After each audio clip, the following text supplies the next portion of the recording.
Here's a player we thought Miami wasn't recruiting in the transfer portal, but now the Canes are reportedly making contact. So is it game on for Tre'Quon Fegans? You are Locked On Canes, your daily podcast on the Miami Hurricanes. Part of the Locked On Podcast Network, your team every day.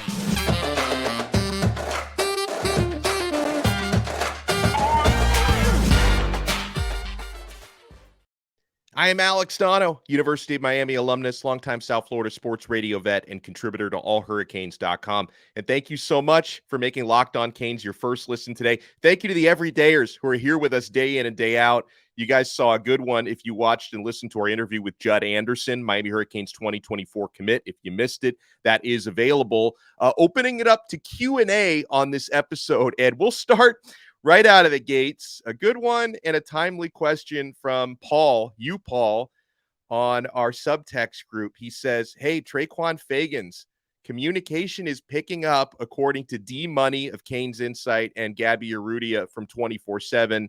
He says, are we recruiting him as a corner or a safety? So let me address those reports first. Earlier this week, it was conventional wisdom. I think this is something that Gaby was saying over the weekend, early this week, that he had heard Miami wasn't reaching out to Alabama transfer defensive back Tre'Quon Fegans. But as of this morning, the lines of communication, according to Gaby and according to D Money, the lines of communication are open. And Fegans' father did tweet out earlier in the week that Miami is one of the teams that had reached out to his son, and it looks like that communication is continuing.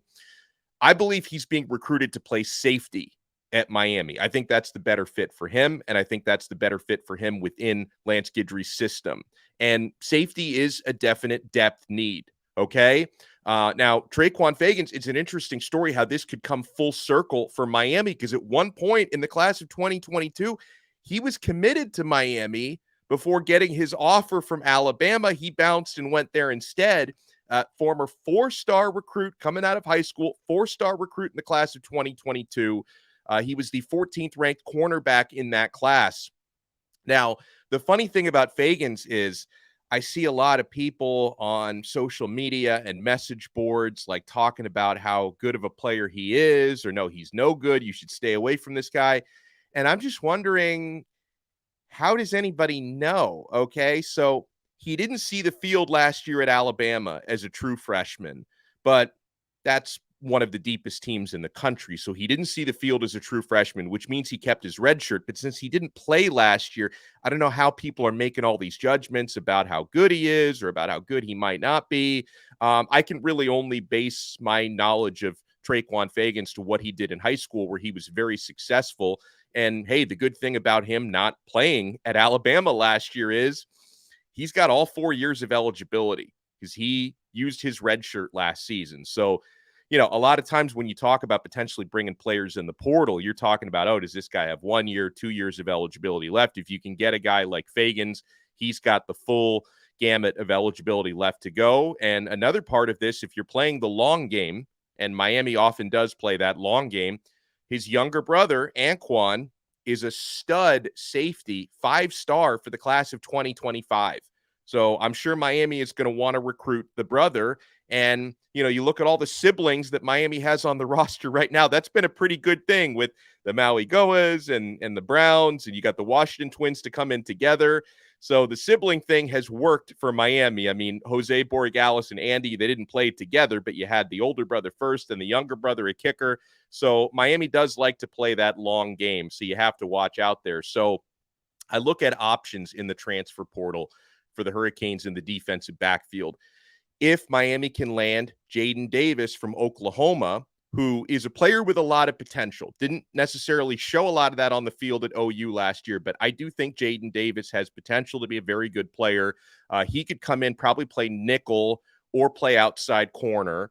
He just visited earlier this week, had a pretty good visit. He's going to go through the process, but I think Miami's got a decent shot to land Jaden Davis, who's a former St. Thomas Aquinas player. If you could land him to play nickel or corner, and if you could land Fegans to play safety, that could really do a lot of good for Miami's depth in the defensive backfield, right? Because you could then Fegans, if he does come, and I'm not guaranteeing that, obviously, but if you could have a safety rotation with Cam Kinchins, James Williams, Markeith Williams, Tre'Quon Fegans, all of a sudden your safety rotation looks pretty darn solid. But just because the communication is open again doesn't necessarily mean Miami is the favorite for him.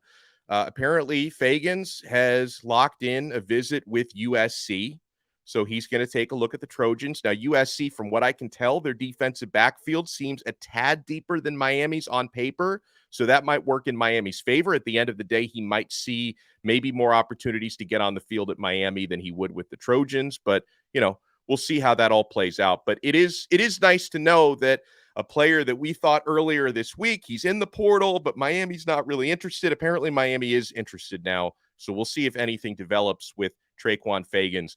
We get a question from our guy, Chalupa Batman, who says, hey, Mario surprised the country a bit last year, landing the 2 5-star tackles.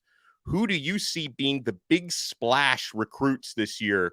JoJo Trader excluded, he says. Well, first thing, Chalupa, I mean, why are you excluding JoJo Trader? That's a 5-star, and he's not a lock. I do think Miami is probably favored for JoJo Trader, but Florida State is very much in the mix. In fact, some people who I respect think Florida State might even have an edge over Miami right now with JoJo Trader, the 5-star receiver from Chaminade. So his recruitment is going to continue. I don't expect Trader to announce even this summer. I think he'll probably go into the fall before he makes an announcement, which could work in Miami's favor because a lot of the top wide receivers out there, they're going to wait on Miami just to see if the Hurricanes look competent on offense this year. Last year, they didn't. But this year, if you see that passing game opening up, some of these receivers who are on the fence are going to say, okay, I'm seeing something I like there. Tyler Van Dyke is slinging it. That Shannon Dawson offense looks fun to play in. I like Miami, but a lot of these guys have reservations. Now, thankfully, Chance Robinson can be, a pioneer because he was willing to step in. He's got that great relationship with Kevin Beard, and Chance said, you know what? I like Miami. I'm going to lock it in early. A lot of the other guys are going to wait a little bit longer. So I definitely, I'm not sure why you excluded JoJo Trader, but outside of that, I see a lot of potential for Miami to grab big names at the line of scrimmage. The way that last year it was all about Miami making the splashes on the offensive line with 2 5-stars, it could be the year of the D-line for Miami in the class of 2024. I could definitely see Miami landing, probably not both, but one of 5-star Justin Scott or 5-star David Stone at defensive tackle. With both of them, you need to beat out the competition. I don't think Miami is favored at this time for either of them. You've got to beat out Notre Dame for Scott, who's a Chicago kid. You've got to beat out Oklahoma for Stone, who's from Oklahoma. He plays at IMG Academy, but he's an Oklahoma native. I could also see potential for Miami to grab someone like 5-star offensive tackle Brandon Baker, who's another candidate to be a big splash guy if Miami can get him. For Brandon Baker, and of course, we know Cristobal and Mirabal, they do a great job recruiting O-linemen, and I think this is someone, he's a West Coast kid. I'm pretty sure they were recruiting him when they were at Oregon as well, so the history goes back pretty deep there, and the Canes are competing with the likes of Oregon, Georgia, Ohio State, and Michigan for Brandon Baker out of Mater Dei. But I could see some of those names, a line of scrimmage guy, potential 5-stars who could be the big splashes in the class this year. Oh, we got a good question on the status of a couple of other transfer portal candidates, like what's going on with Xzavier Henderson from Florida. We're asked when to expect some transfer portal commits because, hey, the transfer portal is, it's been open for almost 2 weeks. What has it been now? About 12 days. The portal has been open. We haven't had any takers in this window. When can we expect the Cristobal's and the Donno balls to start dropping? We will get to that and more right here. Keep it locked. We're only getting started on a new episode of Locked On Canes. Oh, I'm only getting started with these Built bars. Guys, if you're looking for a delicious snack, but you don't want all the sugar and the calories, you need to try the best tasting protein bar ever, Built. You got to try this. If you're like me and you want to make healthier snack choices, but you don't want to compromise on taste, I've got just the thing for you. Built bars and Built puffs.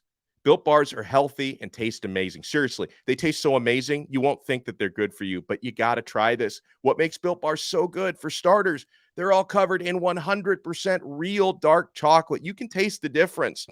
And they come in unbelievable flavors like churro, peanut butter brownie, cookies and cream. I just had another cookies and cream puff this morning. I got to get those peanut butter puffs. They're on the way. I'm not sure how Built does it, but yeah, these bars taste like a candy bar while maintaining amazing macros. And what's even better is that, yeah, they're healthy. Only 130 calories, only 4 grams of sugar, and a whopping 17 grams of protein. And now you don't need to even wait to get a box. For years, we've been talking about ordering Built Bars at Built.com with our promo code LOCKEDON15 for 15% off. You can still do that, but now you can get them at your local Walmart or Sam's Club, while you can still get your specialty flavors at Built.com. Head to your nearest Walmart today. If you're close to a Sam's Club, run in and get a box, and you can thank me later because I love me some Built Bars. Thank you so much for making Locked On Canes your first listen today. Huge shout out and thank you to the everydayers. I'm looking forward to wrapping up the week, hopefully with some good transfer portal or recruiting news, or maybe both on tomorrow's episode. We always do it up big on the Friday episodes. And guys, we're here 6, sometimes 7 days a week, sometimes multiple episodes per day. We had 2 episodes with Judd Anderson being the nightcap yesterday. So thank you so much to the everydayers here who consume our content here on Locked On Canes. We get a question from Al, and Al is probably the biggest Built Bar fan on the planet. He says, hey, what's the status of that former Gators wide receiver? So he's talking about Xzavier Henderson.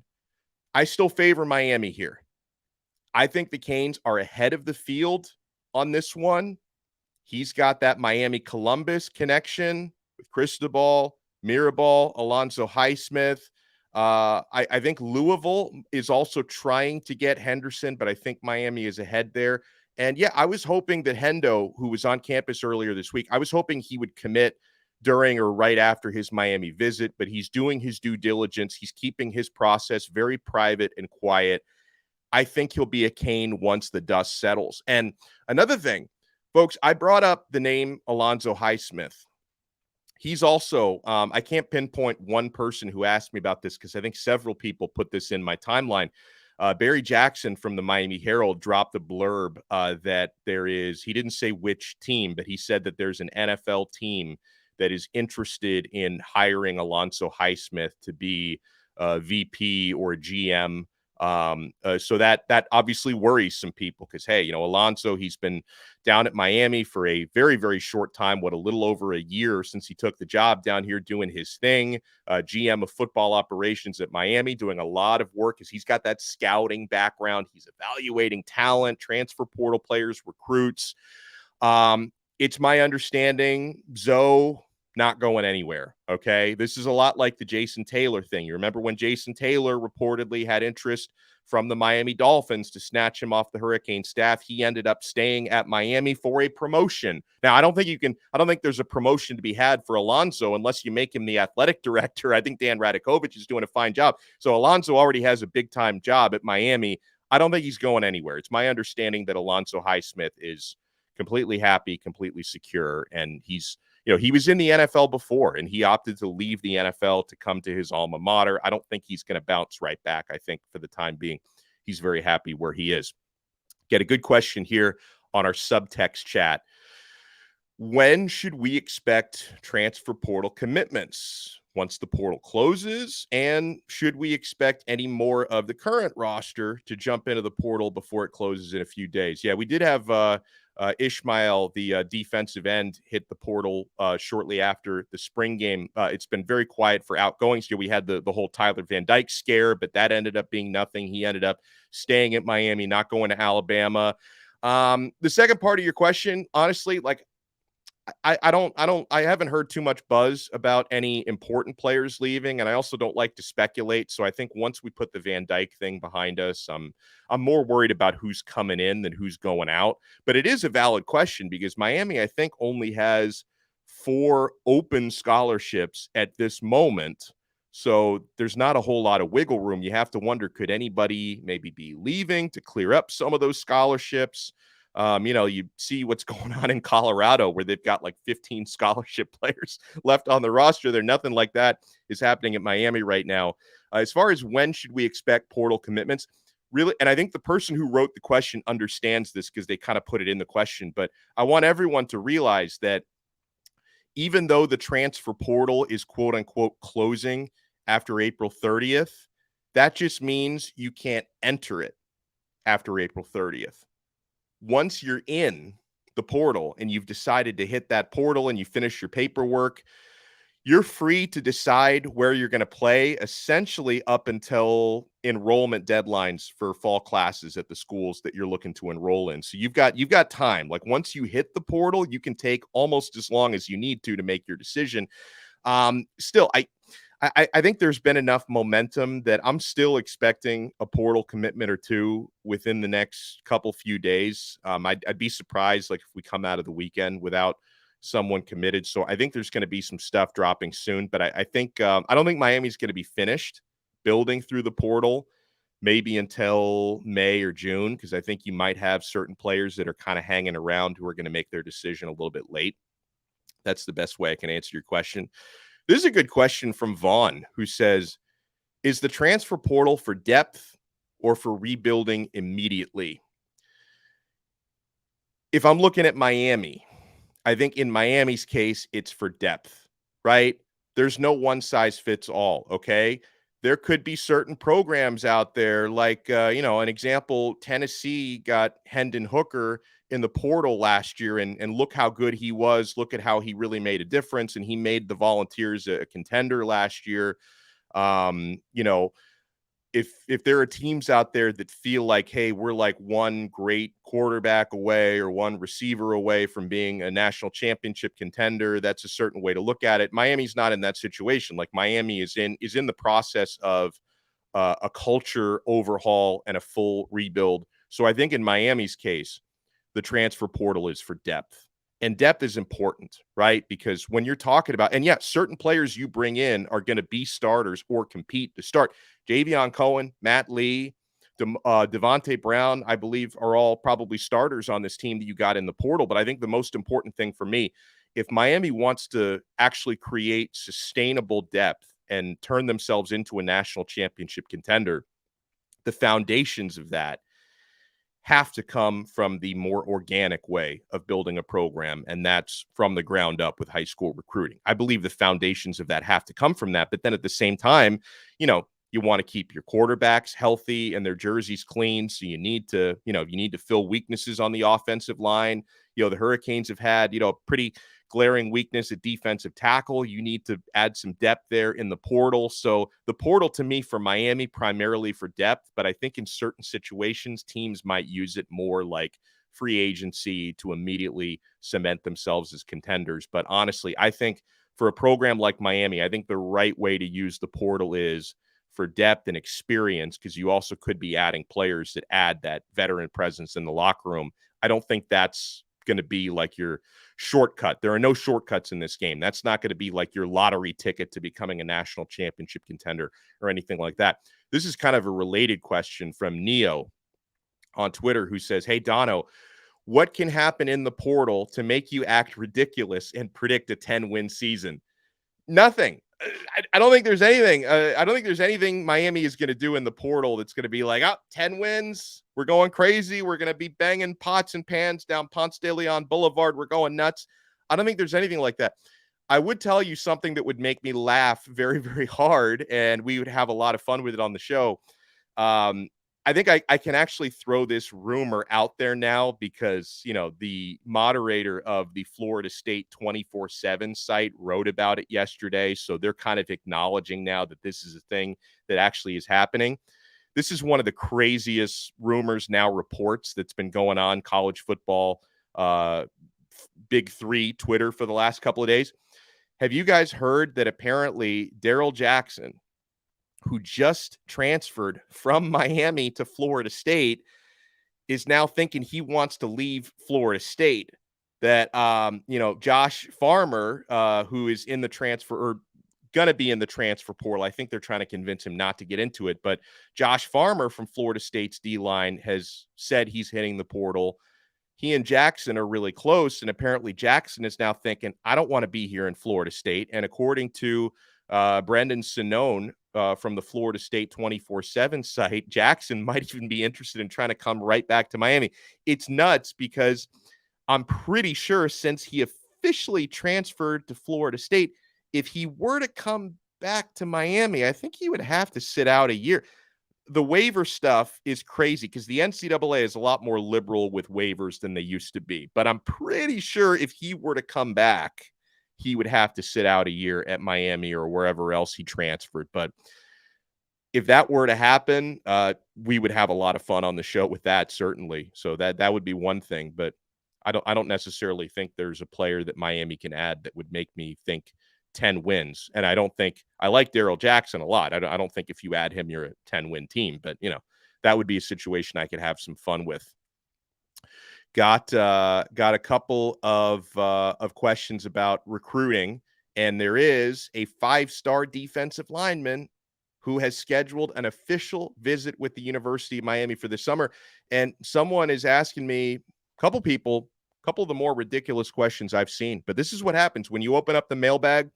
Crazy things happen right here on Locked On Canes.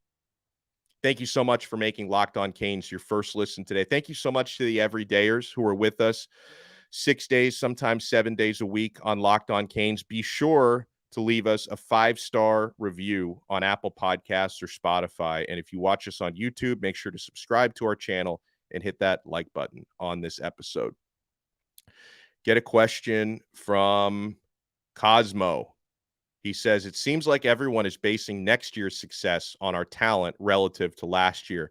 Why aren't we talking about the difference in success based off the coaching, scheme, and leadership improvements? He says, no guarantee, but this staff adds 3 wins to last year's team. That's a little bit too soon for me, Cosmo. While I'm a big fan of the coaching changes Miami made, I don't want to make the same mistake I made last year when, you went out and got a guy like Kevin Steele with the incredible experience he had. You go out and you get the Broyles Award winner to coordinate your offense. You get one of the best linebackers coaches that was available to you last year, and quarterbacks coach who I really liked, and Frank Ponce, and just it didn't work. There was no chemistry on the staff. So I'd like to think that you add some hungrier, younger, up and coming guys with a little bit less egos, right? And I think Guidry's defense is going to be dynamite. I think Shannon Dawson is going to bring refreshing changes to the offense. And Kevin Beard, that's my dude. He's one of my favorite assistant coaches in the country, KB, the wide receivers coach. But the staff didn't work last year despite having like the best staff money could buy, and it didn't work last year. So I'm not going to get too crazy about this year's staff until I see it a little bit next season, because they've got to actually develop that chemistry. But I do think they can make a difference.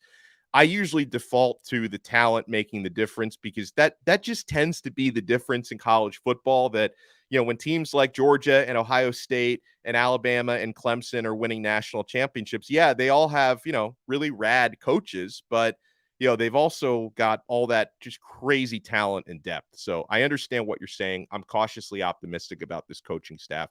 I hope they can make the kind of difference that you described there. We get a question from Marla, who says, for your listeners, are there any nice single men that care to chat about the Canes via DM? How about that? Are we becoming Locked On Love Connection? Slide into those DMs, gentlemen. Talk some Canes football. We get a question from Utang Clan, who asks, hey, what's the best method for preparing potatoes? Fries, mashed, tots, etc.?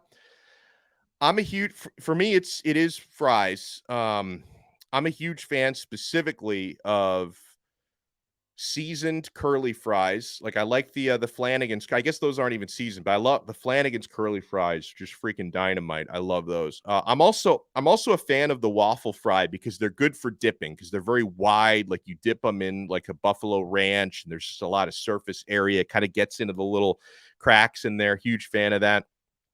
This is going to be a hot take, but I think mashed potatoes are overrated. There's better forms of potato. I'll take a baked potato. I'll take au gratin potato, roasted potato, fries, of course. There's a lot of different forms of potato that I would choose before a mashed potato. Tots I would prefer over a mashed potato. So I hope that answers your question.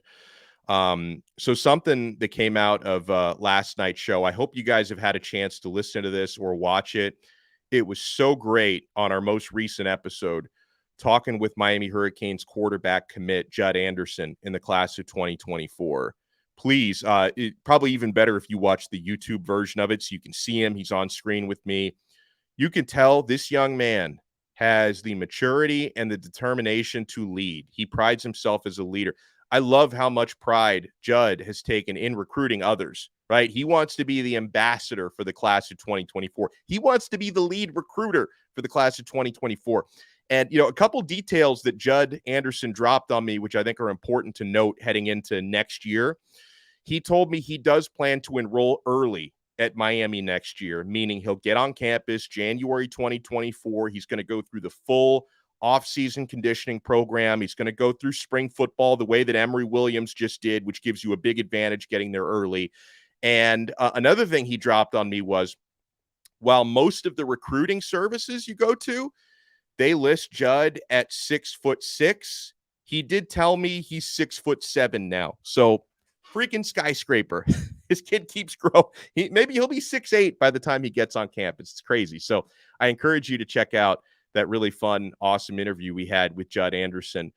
Here's an interesting nugget. This is per Inside the U. I love to see this. I love to hear this.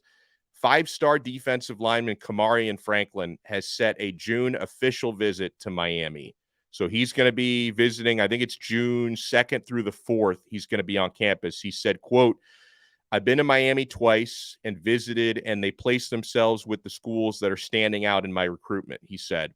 And so far, the only other official visit he scheduled, he may end up doing all 5, which is fine, his right to do that. The only other official visit he scheduled to this point is to Tennessee. So Tennessee and Miami are the only schools so far that are set for official visits with 5-star defensive lineman, 265 pounds, Kamarion Franklin, I think is the right way to say that. So hopefully there's more buzz on him in the near future.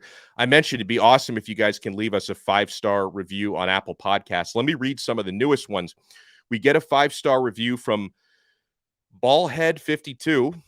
Guess he's a big fan of football, baseball, basketball. Ballhead, he goes by. He says, "Alex's passion and insight for the University of Miami is infectious." He says, "The Locked On Canes podcast is part of my daily schedule. No matter how busy I get, I always carve out some time for Locked On Canes." Well, thank you so much for doing that. And he says, "I love me some Locked On Canes. And I love me some Built Bars." We get a 5-star review from These Tradas, or These Tradas. When I try to read these screen names, I always butcher them. I'm so sorry. But whoever this is, he says, "Love getting daily updates on all things Canes, knowledgeable and logical." We get one from Texas Cane 85, 5-star review. This says, "Alex does a great job delivering awesome updates on Canes football. Mario and the players are building something special down in the 305. I'm hoping to make my way to the Miami versus A&M game this year." So he's from Texas, so he wants to come down here for that game. That'd be a lot of fun if you can get down here for that. Lyrics Major says, "Amazing listen. I listen to them all, but Donno knows how to deliver. Great show. Thank you." S.E. Johnson says, I think I may have read this one last time, but I'll read it again because it's a 5-star review. I want to hear it again. "Great show, great content, great guests. I look forward every day to the next show." Thank you so much for doing that. Kick ODCP says, "Best UM football podcast. Welcome to the U." Appreciate you guys for dropping the 5-star reviews. And another way, dropping those reviews is a great way to support the show. Another great way to support the show is joining our subtext SMS chat community. You get text updates right to your phone from me. I write them all myself, by the way. I don't have like a social media intern or anything. I write all of the subtext updates myself. You can get updated on breaking news in recruiting. Obviously when practices are going on, you're going to get news and updates on that because I go to pretty much all the practices that are open to the media. And sometimes you just get thoughts on Canes football and sometimes Canes hoops and baseball from me as well. So if you want to join our subtext chat community, you can sign up. completely free for the first 14 days. And then it's $4.99 a month after that if you opt in. But 14 days completely free. You have nothing to lose. And I also do one-on-ones with you guys as well, because when you text on the subtext, comes right to my phone. We can chat on there. I'm going to include the link in the show description below to join our subtext SMS community. And we'll talk to you guys next time on another episode of Locked On Canes. We'll talk a little bit tomorrow, by the way. Do want to mention this for the everydayers. I do want to talk tomorrow because I don't think either are going to get drafted tonight in round 1. But I want to talk about Tyreek Stevenson and Will Mallory because they're both possible day 2 guys, if not day 2, day 3. I think Tyreek will probably be a day 2 guy. So we will talk about the Hurricanes draft eligible players tomorrow right here on Locked On Canes, part of the awesome Locked On Podcast Network. Your team every day.